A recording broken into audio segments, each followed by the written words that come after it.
So as we're putting ourselves out there on the internet, growing, developing, doing our thing, getting better, that's a process, man. And if we allow that negativity that can kind of come our way in the process of becoming, right, becoming that mango that is ready to be eaten and will be delicious, we can interrupt that process through, the negativity that may come our ways. Are you with me? So I just want to ask you, if you had to say in a succinct way, what is something people can hang on to when they're in their development, putting in the 10,000 hours, so to speak, right? And not getting off that track because of a negative comment. First, get clear on your purpose, your intention, your calling, and get clear on the deeper commitment to what you are guided to express. Because your dream and vision or creativity, it doesn't belong to you. It belongs to God. It belongs to life. It belongs to the universe. You think you chose it, but it chose you. It's not about you. It's just choosing you to come through you because you're the perfect person to fulfill it. All of your screwed upness, all of your childhood, all of your quirks, everything you've been through somehow prepares you in your imperfection to be the person that can deliver this in the way that people can hear.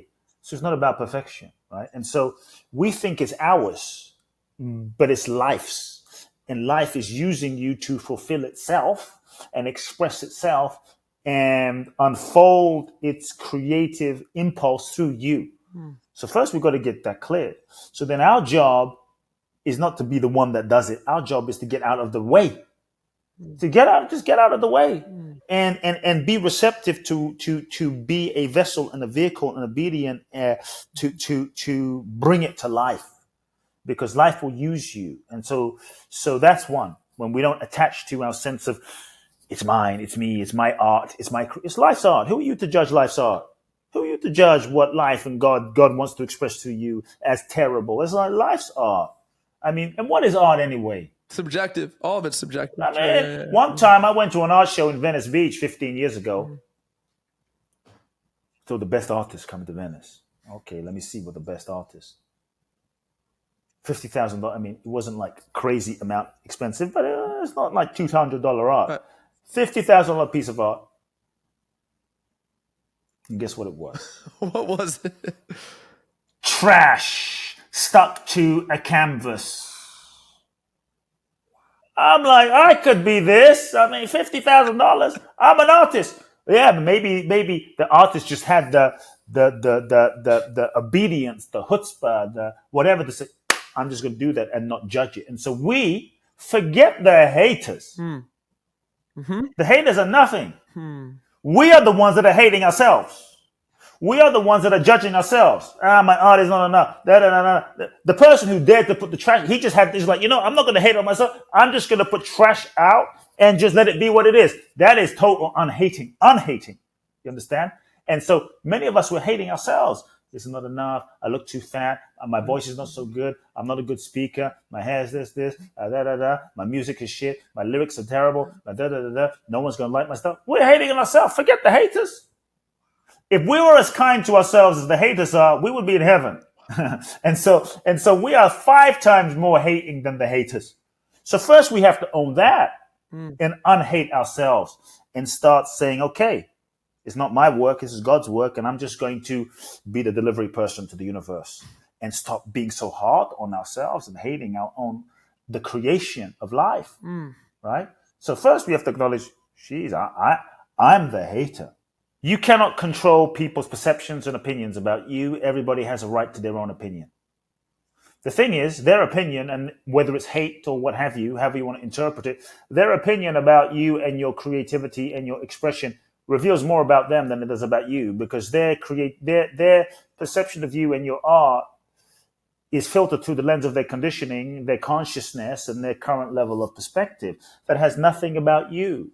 Somebody can watch The Matrix and go, that's shit. Somebody can watch The Matrix and go, whoa, that was amazing.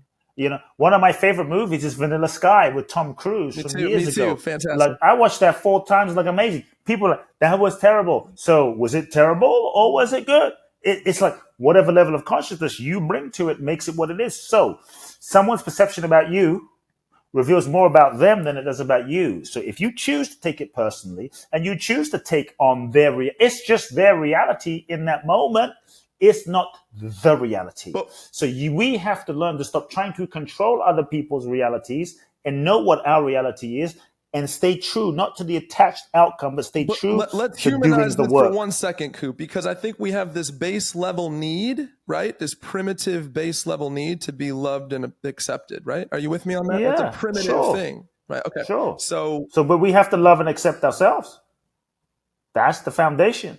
Yeah, absolutely. I mean, no question. But the challenge is this. Yes, we have this kind of need to be loved and accepted. So what we've learned to do from childhood is become who we think we need to be in order to get love, validation, and approval.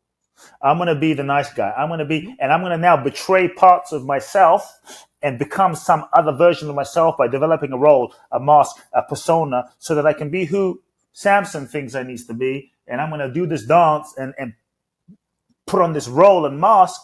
Now I've betrayed myself. But the challenge is this. When you betray yourself to get love and validation from the world, and you become another version, then even when the world loves you and somebody loves you, and this is why a lot of entertainers are struggling and suffering and alcoholics and kill themselves, because even when the world loves you, deep down you will know that the version of yourself that they're loving is not the real you. And the love that you receive will not be satisfying, will not satiate you, because you know, like, shit, if they knew who I really was, they wouldn't love me. It's not even you they're loving, Coot. It's not even you they're loving. It's not real. It's not real love. Wow. You understand? And so it doesn't connect inside. So then we're always going to be seeking, because it's like eating food and there's a hole. Eating food and it doesn't stick. Wow. And that's where we get caught up in the game, and so I think we have to learn to be more committed to doing the work that is real, doing the work that is true, doing the work that is authentic, because that is what you can control. Being obedient to your soul, that is what you can control. What you think about, if you put something out there and 1,000 people read it, you're going to have 1,000 different opinions. At the end of the day, you're going to go home, and that's your reputation, which you don't really control. At the end of the day, you're going to go home, and in the middle of the night, 2 a.m., you wake up in the mirror and look in the mirror, and it's going to be you and you. That is your character. That is your own sense of self. If you cannot be at peace with who you are in that moment, you will never be happy, even if 1 billion people love you. And so, yeah, haters are haters. And the truth is, you're always going to have haters.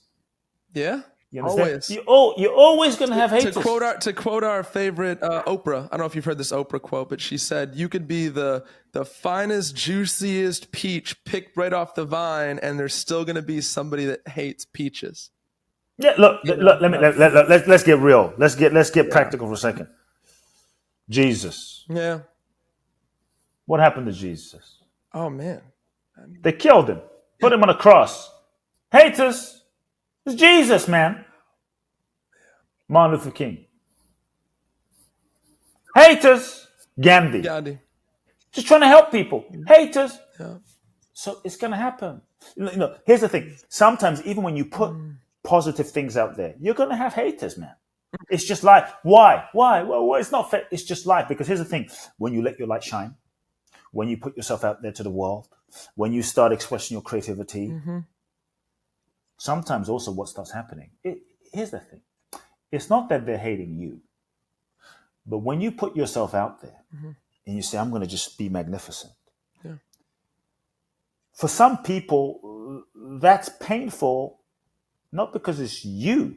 It's just that your magnificent expression triggers them to see how they're not doing that in their own life.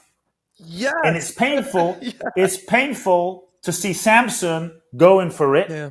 Because whenever I look at Samson, it's painful for me to see how I'm not going for it. So it's easier for me to just like, hey, Samson, you're bullshit, man. Hey, Samson, your podcast is crap. Hey, Samson, to bring you down so that I can feel You feel better a little bit about better, myself. Kute. Yeah, that's right. So the hating is not personal. Wow. So that's how I had to learn. One last thing I'll say. That's how I had to learn to not take it personal. It's not personal. It's just they feel bad about themselves. And in fact, they're not living their own purpose. So they're going to bring me down to feel okay. And that way they do that is hating. It's limited for them. It's a shame. But if you stop shining your light to make other people feel comfortable, it doesn't serve you and it doesn't serve the world. So if you want to be free as a creator, as an artist, here's what. Unplug yourself from people's negative opinions because it's not real. It's not even about you. But if you really want to be free, unplug yourself from people's positive opinions because we also get hooked on that as well. I know. I want them to like, when you unplug yourself from both, then you stand in a transcendental free space. And that's when you become truly powerful, to be true, to live in integrity and share your gift with the world without compromise.